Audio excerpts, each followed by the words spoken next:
Hello friends, स्वागत है आप सभी का हमारे YouTube channel goal to success में।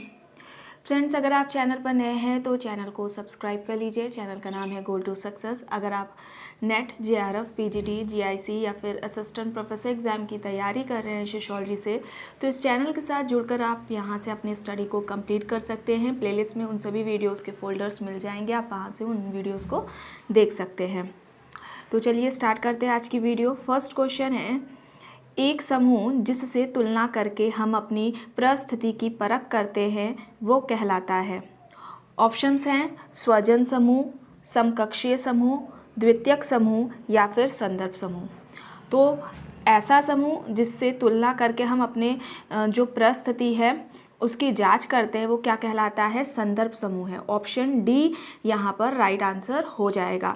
ठीक है, इस कॉन्सेप्ट यानी कि संदर्भ समूह की जो अवधारणा है, सबसे पहले इस अवधारणा का प्रयोग या किसने दी थी? तो वो थे हाइमन। ठीक है, क्या थे? हाइमन थे जिन्होंने दी थी। और किस बुक में संदर्भ समूह के हाइमन ने बात की है? तो उस बुक का नाम देख लीजिए, क्या है? The psychology of status. ठीक है, द साइकोलॉजी ऑफ स्टेटस है। एंड समाजशास्त्री में अगर हम संदर्भ समूह की बात करते हैं, किसने की है समाजशास्त्र में संदर्भ समूह की बात किसने की है? तो वो है मर्टन। ठीक है, रॉबर्ट किंग मर्टन है। अच्छा, होता क्या है संदर्भ समूह? तो एक ऐसा समूह जिसे व्यक्ति आधार मान करके अपना मूल्यांकन करता है, अपनी तुलना करता है। ठीक है, या फिर उस समूह से अपने आप को उस समूह के अनुसार अपने आप को बनाने का प्रयास करता है, तो उसे हम संदर्भ समूह कहेंगे। ठीक है, तो यहाँ पर फर्स्ट क्वेश्चन का राइट आंसर क्या हो जाएगा? Option D. नेक्स्ट है, स्त्रीकरण के अध्ययन का ख्याति सूचक उपागम जो है वो दिया हुआ है।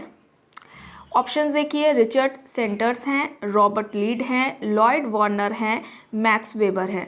तो यहाँ पर सेकंड क्वेश्चन का राइट आंसर क्या हो जाएगा? Lloyd Warner. ऑप्शन सी यहाँ पर राइट आंसर हो जाएगा। डब्ल्यू लॉयड वार्नर जो है, इनकी बुक का नाम पूछा जाए तो किस बुक में उन्होंने ये कॉन्सेप्ट की बात की है? तो बुक सुन लीजिए, क्या है? The social life of a modern community.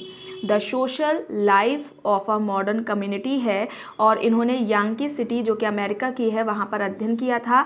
और ये जो अगर हम बात करते हैं ख्याति सूचक उपागम की, ठीक है, तो ये जो ख्याति सूचक उपागम है या दृष्टिकोण है, एक ऐसा नज़रिया है जिसमें वर्ग का निर्धारण इस आधार पर हम करते हैं कि व्यक्ति खुद को किस वर्ग में रखता है और जो लोग हैं वह व्यक्ति को किस वर्ग का मानते हैं, किस वर्ग में मानते हैं।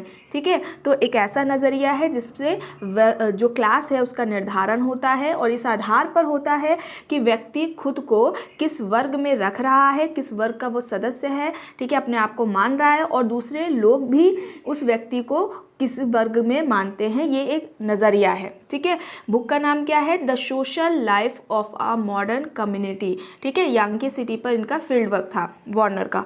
तो यहाँ पर सेकंड क्वेश्चन का राइट आंसर ऑप्शन सी है। नेक्स्ट है, लेवरेट प्रथा पाई जाती है मातृवंशीय समाजों में, पितृवंशीय समाजों में, द्विवंशीय समाजों में या फिर उपर्युक्त सभी समाजों में। तो यहाँ पर थर्ड क्वेश्चन का राइट आंसर क्या हो जाएगा? पितृवंशीय समाजों में जो लेवरेट प्रथा है वो पाई जाती है। इसको लेवरेट को क्या कहते हैं? देवर विवाह भी कहते हैं। तो ये आपको ध्यान रखना है, इसे देवर विवाह भी कहा जाता है। इसमें क्या होती है, जो विधवा होती है वह अपने मृत पति, जो उसकी पति है जिसकी डेथ हो चुकी है, उसके किसी भी मतलब कि किसी भाई से विवाह करती है। ठीक है, अगर अब वो जो जिससे उसने विधवा ने अपने मृत पति के भाई से विवाह किया, ऐसा भाई जो कि बड़ा है, तो उससे जब विवाह करेगी तो विवाह क्या कहलाएगा? ज्येष्ठ विवाह कहलाएगा। अगर उसका जो पति है, ठीक है, जो मर गया है, मृत पति है, उसके छोटे भाई से विवाह करती है तो ये विवाह देवर विवाह कहलाता है। तो लेवरेट जो प्रथा है उसको देवर विवाह भी कहते हैं। तो ये आपको याद रखना है। और किस समाज में देखने को मिलता है? पितृवंशीय समाजों में देखने को मिलती है। ऑप्शन बी यहाँ पर राइट हो जाएगा। नेक्स्ट है, किसने भारत में जनजाति विकास के लिए सरकार को राष्ट्रीय उद्यान का सुझाव दिया, यानी कि नेशनल पार्क का सुझाव दिया था भारत में जनजातीय विकास के लिए? ऑप्शंस हैं G S Ghurye, D N Majumdar, N.K. Bose, Verrier Elwin. तो यहाँ पर फोर्थ क्वेश्चन का राइट आंसर क्या हो जाएगा? वेरियर एल्विन हो जाएगा। ऑप्शन डी यहाँ पर राइट आंसर हो जाएगा। नेक्स्ट है politics of the Kula ring. ये जो बुक है वो किसकी है? Politics of the Kula ring. Options हैं Malinowski, Radcliffe Brown, Majumdar, JPS Oberoi. तो यहाँ पर politics of the Kula ring जो बुक है वो JPS ओबेरॉय की है। ऑप्शन डी यहाँ पर राइट आंसर हो जाएगा। नेक्स्ट है स्त्रियों के लिए विवाह अनिवार्य कहा जाता है क्योंकि यही एकमात्र संस्कार है जो उनके द्वारा संपन्न किया जाता है। ठीक है, स्त्रियों के लिए जो विवाह है वो अनिवार्य कहा जाता है क्योंकि यही एकमात्र संस्कार है जो उनके द्वारा संपन्न किया जाता है। ऑप्शंस है PH प्रभु, KM कपाड़िया, PV काने, ठीक है, PV काने, AS अल्टेकर। तो यहाँ पर किसका कहना है? PV काने का यह कहना है। ऑप्शन सी यहाँ पर राइट आंसर हो जाएगा। इन्होंने यानी PV काने ने हिंदू विवाह के जो संस्कार है कितने बताए थे? 39 बताए थे। हिंदू विवाह के संस्कार इन्होंने 39 बताए हैं PV काने ने। तो ये आपको ध्यान रखना है। ऑप्शन सी यहाँ पर राइट आंसर हो जाएगा। नेक्स्ट है प्रधान की संकल्पना शब्द का गठन किया है। प्रधान जिसे वर्चस्व भी हम कहते हैं। ठीक है, ऑप्शंस देखिए ग्रामसी, DR केले, L अल्थ्यूज़र, पार्सन्स। तो यहाँ पर जो प्रधान की अवधारणा है या वर्चस्व की अवधारणा है वो ग्रामसी ने दी हुई है। ऑप्शन ए यहाँ पर राइट आंसर हो जाएगा। ग्रामसी मार्क्सवादी राजनीतिक विचारक है। ठीक है, ग्रामसी कौन है? मार्क्सवादी राजनीतिक विचारक है। और ग्रामसी ने पूंजीवादी राज्य में बुर्जुआ वर्ग का प्रभुत्व होता है उसको 2 स्तरों पर देखा। 2 स्तरों में बुर्जुआ वर्ग के प्रभुत्व की बात की है।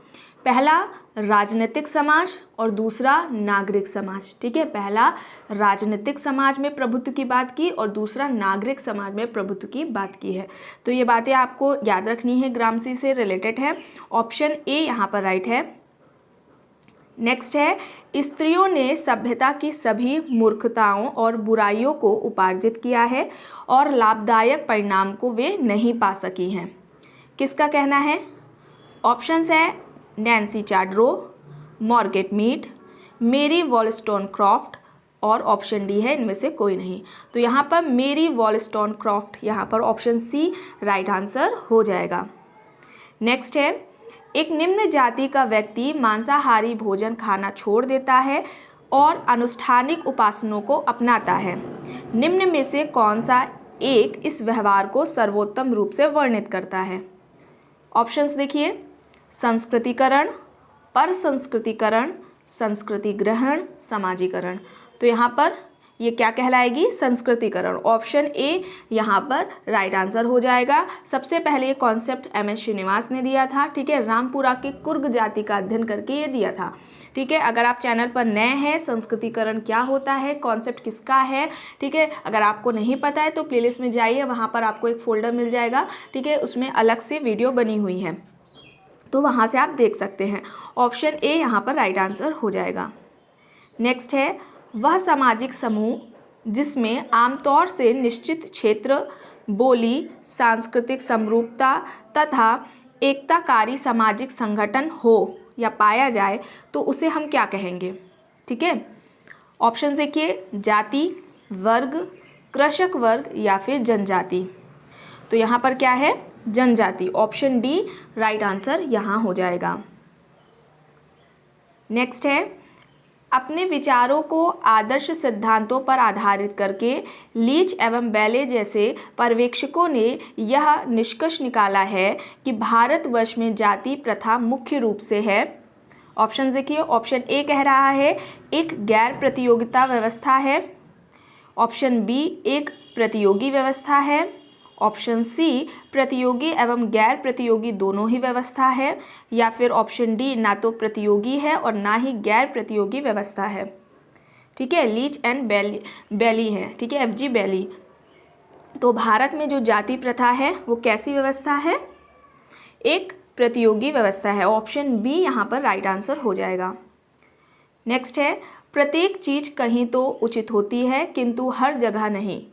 इसका संदर्भ है ऑप्शंस देखिए, सांस्कृतिक सार्वभौम, सांस्कृतिक सापेक्षता, प्रतिसंस्कृति, बहुसंस्कृतिवाद।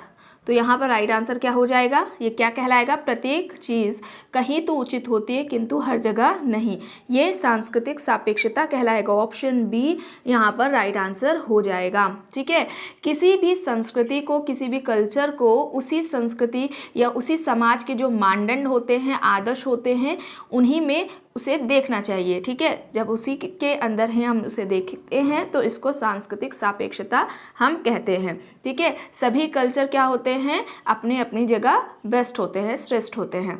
तो यहाँ पर राइट आंसर क्या हो जाएगा, ऑप्शन बी हो जाएगा। नेक्स्ट है, रॉबर्ट रेडफील्ड ने लघु समुदायों की 4 विशेषताएं बताई हैं, इनमें से कौन सा सही है। ठीक है, तो क्या क्या बताई थी, विशिष्टता, लघुता, समजातीयता और आत्मनिर्भरता। ऑप्शन डी यहाँ पर राइट आंसर हो जाएगा। मैक्सिको के चानगोम गांव है, ठीक है, मैक्सिको का चानकोम गांव है जहां पर अध्ययन उन्होंने किया और जो लिटिल कम्युनिटी है, लघु समुदाय है, उसका उन्होंने कॉन्सेप्ट दिया था। ठीक है, और गांव को वे क्या बताते हैं, लिटिल कम्युनिटी का ही एक स्वरूप बताते हैं। ठीक है, रॉबर्ट रेडफील्ड गांव को ही लघु समुदायों का स्वरूप बताते हैं और कहते हैं कि जो ये गांव है वह एक ऐसा छोटा समुदाय है जिसमें व्यक्तियों का पूरा जो संपूर्ण जीवन है वहीं पर व्यतीत होता है। ठीक है, और साथ ही उसमें जो व्यक्ति होते हैं वहाँ पर जो गांव में भी फीलिंग पाई जाती है, सामुदायिक भावना पाई जाती है, उस वजह से वो क्या होते हैं, आपस में पारस्परिक संबंधों से वो जुड़े हुए होते हैं, बंधे हुए होते हैं। तो ये बातें आपको रेडफील्ड से रिलेटेड है, याद रखनी है। कहाँ पर अध्ययन हुआ है, मैक्सिको के चानकोम गाँव का अध्ययन किया है। ठीक है, और गाँव को छोटा समूह, उन्होंने छोटा समुदाय बताया था। ठीक है, और इसकी जो विशेषताएं हैं वो पूछी जाती है आपके एग्जाम में। ऑप्शन डी यहाँ पर राइट है। नेक्स्ट है, समाज में मनुष्य के व्यक्तित्व का निर्धारण मुख्यतः 2 शक्तियाँ करती हैं। ठीक है, मनुष्य के व्यक्तित्व का निर्धारण 2 शक्तियाँ करती हैं। ऑप्शन देखिए, औपचारिक एवं अनौपचारिक, प्राकृतिक एवं अप्राकृतिक, भौतिक एवं सामाजिक, मनोवैज्ञानिक एवं दार्शनिक। तो यहाँ पर राइट आंसर क्या होगा, भौतिक एवं सामाजिक। ऑप्शन सी यहाँ पर राइट आंसर हो जाएगा। नेक्स्ट है, नगरीय गांव की अवधारणा किसने दी है। ऑप्शन देखिए, R E. Pahl, Charles Galpin, Murray H. Leiffer, Mark Jefferson. तो जो नगरीय गांव का जो कॉन्सेप्ट है आर.ई. पहल का है। ऑप्शन ए यहाँ पर राइट आंसर हो जाएगा। अच्छा, नगरीय गांव कैसा होता है, ऐसा गांव जो कि नगरों के केंद्र में है या केंद्र के पास में है, उसके निकट है, स्थित है। ठीक है, और चूँकि ये नगरों के केंद्र में है या नगरों के पास में रहता है, गांव पास में स्थित है, उस वहाँ पर रहते हुए भी ये गांव जो होते हैं, ऐसे गांव, वे अपनी जो गांव की जो विशेषताएं होती हैं, उनकी जो विशेषताएं होती हैं उनको वे बनाए रखते हैं। ठीक है, तो वो उस गांव के, ऐसे गांव को उन्होंने नगरीय गांव कहा है और ये कॉन्सेप्ट किसका है, आर.ई. पहल का है। ऑप्शन ए यहाँ पर राइट है। नेक्स्ट है, नगरों का जन्म समुद्र के किनारे यातायात के साधन व संदेश वाहन के जन्म व विकास के साथ साथ हुआ है। अब किसका कहना है। ऑप्शंस में है मॉर्गेट मूर, Charles कूले, Patrick Giddings, Louis Mumford. तो नगरों का जन्म समुद्र के किनारे यातायात के साधन व संदेश वाहन के जन्म व विकास के साथ हुआ है, ये बात कही है चार्ल्स कूले ने। ऑप्शन बी यहाँ पर राइट आंसर हो जाएगा। नेक्स्ट है, यह तर्क किसने प्रस्तुत किया है कि परिवार फैक्ट्रियां हैं जो कि मानव व्यक्तियों को उत्पादित करती हैं। परिवार को फैक्ट्री बताया जो मानव व्यक्तियों को उत्पादित करती हैं। ऑप्शंस देख लीजिए, मॉर्गन है, मैकेवर हैं, डेविस है, पार्सन्स हैं।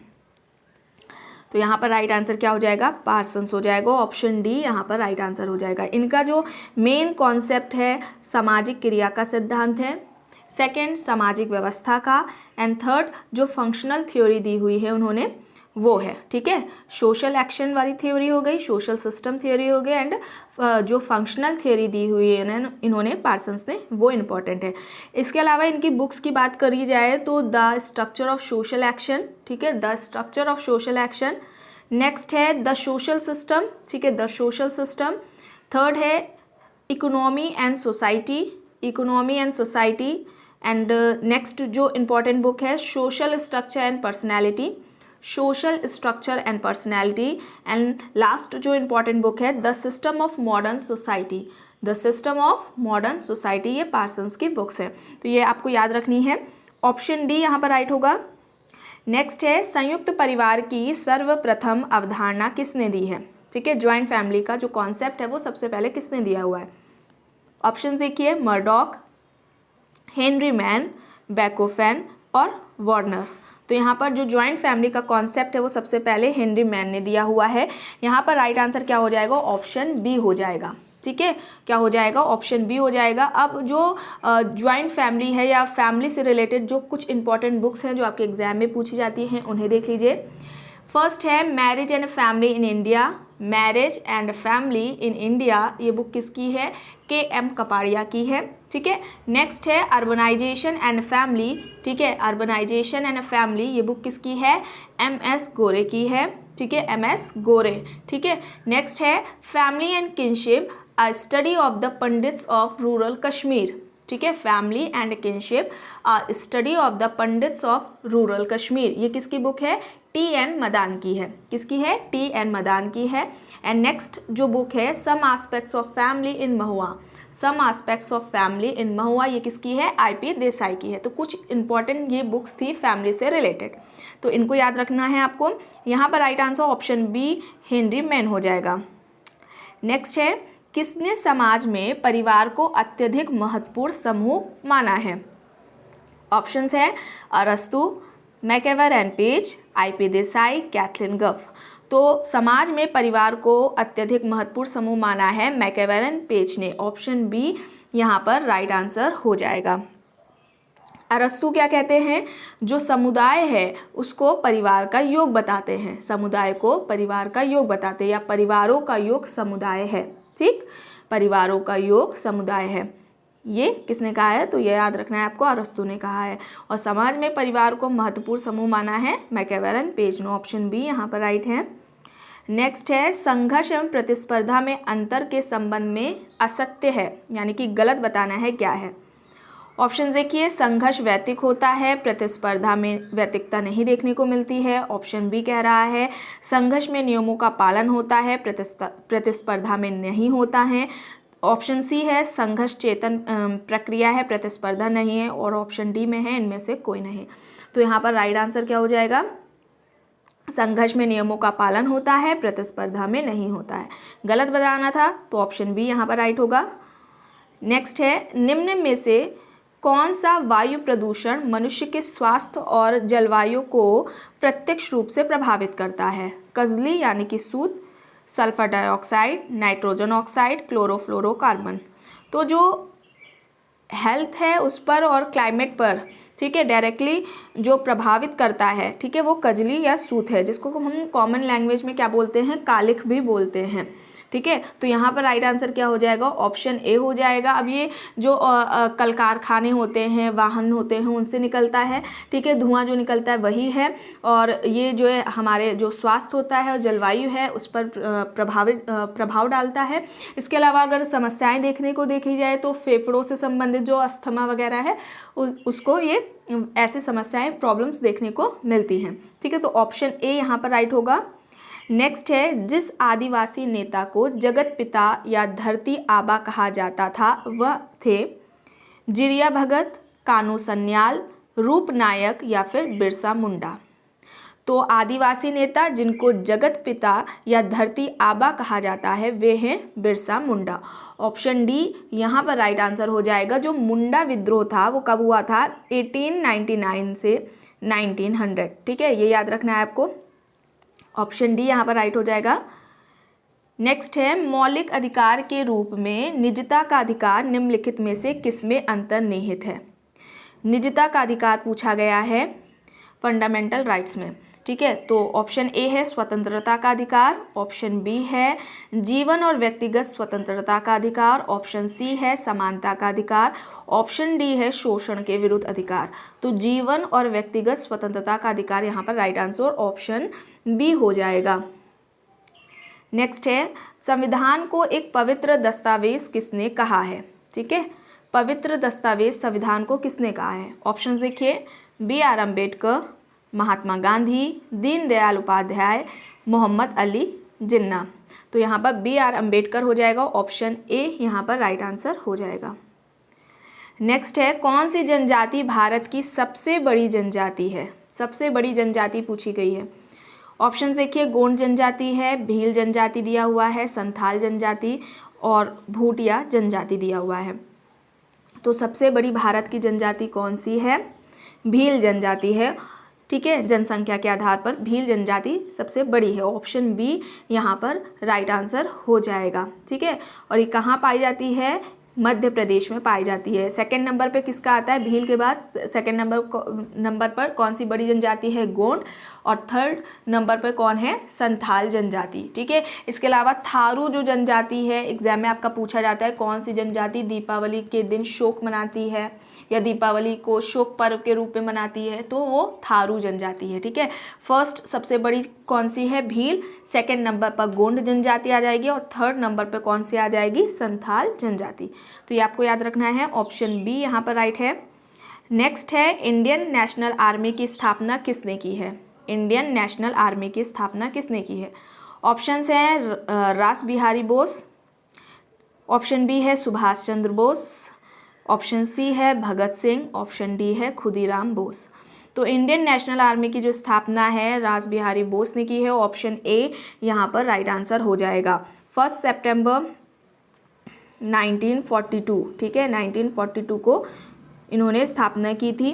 ठीक है, इसके अलावा आज़ाद हिंद सरकार की बात होती है। ठीक है, तो आज़ाद हिंद सरकार की जो उसका जो गठन है वो किसने किया हुआ था? सुभाष चंद्र बोस ने किया हुआ था। ठीक है, सुभाष चंद्र बोस ने किया था। यहाँ पर राइट आंसर क्या हो जाएगा? Option A. नेक्स्ट है, भारत का बर्डमैन कहा जाता है। ऑप्शन देखिए, GD अग्रवाल को, सलीम अली को, मेघा पाटेकर को, चंडी प्रसाद भट्ट को। तो भारत का जो बर्डमैन है वो किसको कहा जाता है? सलीम अली को कहा जाता है। ऑप्शन बी यहाँ पर राइट आंसर हो जाएगा। अच्छा, इनकी बुक क्या है? The book of Indian birds, ये इन्होंने लिखी है। सलीम अली की जो बुक है the book of Indian birds है। सबसे पहले इन्होंने पक्षियों का व्यवस्थित सर्वे करवाया था, तो ये बात भी ध्यान रखनी है। सबसे पहले जो पक्षी हैं, पक्षियों का व्यवस्थित सर्वे इन्होंने ही कराया था, सलीम अली ने। ठीक है, ऑप्शन बी यहाँ पर राइट हो जाएगा। नेक्स्ट है, पर्यावरण इंजीनियर कहा जाता है सलीम अली को, सुंदरलाल बहुगुणा को, GD अग्रवाल को, वंदना शिवा को। पर्यावरण इंजीनियर, ठीक है, किसको कहा जाता है? GD अग्रवाल को। ऑप्शन सी यहाँ पर राइट आंसर हो जाएगा। इन्हें स्वामी ज्ञान स्वरूप सानंद के नाम से भी जाना जाता है। GD अग्रवाल को स्वामी ज्ञान स्वरूप सानंद के नाम से भी जाना जाता है और इनको क्या कहते हैं? पर्यावरण इंजीनियर के नाम से भी जाना जाता है। ठीक है, तो ये आपको याद रखना है, ऑप्शन सी यहाँ पर राइट है। नेक्स्ट है, साइमन आयोग जो था उसका उद्देश्य क्या था? साइमन कमीशन का। ऑप्शन देखिए, लोक सेवा आयोग के गठन की अनुशंसा करना, बेरोजगारी की समीक्षा, जो समस्या है उसकी समीक्षा करना, या फिर ऑप्शन सी में 1919 का जो अधिनियम था उसकी समीक्षा करना, या फिर शिक्षा का विकास करना। तो 1919 वाला हो जाएगा। ठीक है, 1919 का अधिनियम जो था उसकी समीक्षा के लिए साइमन आयोग का गठन किया गया, तो ऑप्शन सी यहाँ पर राइट होगा। नेक्स्ट है, किसने स्वामी विवेकानंद जी को आधुनिक राष्ट्रीय आंदोलन का आध्यात्मिक पिता कहा है? स्वामी विवेकानंद जी को आधुनिक राष्ट्रीय आंदोलन का आध्यात्मिक पिता किसने कहा है? एनी बेसेंट, सुभाष चंद्र बोस, स्वामी दयानंद सरस्वती, या फिर इनमें से कोई नहीं। किसने कहा था ये पूछा गया है, तो यहाँ पर right answer Subhash Chandra Bose, option B हो जाएगा। तो फ्रेंड्स, आज की वीडियो में बस इतना ही। आई होप ये आपको वीडियो पसंद आई होगी। अगर पसंद आई है तो प्लीज़ लाइक करिएगा, कमेंट करके ज़रूर बताइएगा। चैनल पर अगर आप नए हैं तो चैनल को भी ज़रूर सब्सक्राइब कर लीजिएगा एंड इस वीडियो को जितना हो सके ज़्यादा से ज़्यादा लोगों के साथ शेयर भी ज़रूर करिएगा। Thank you.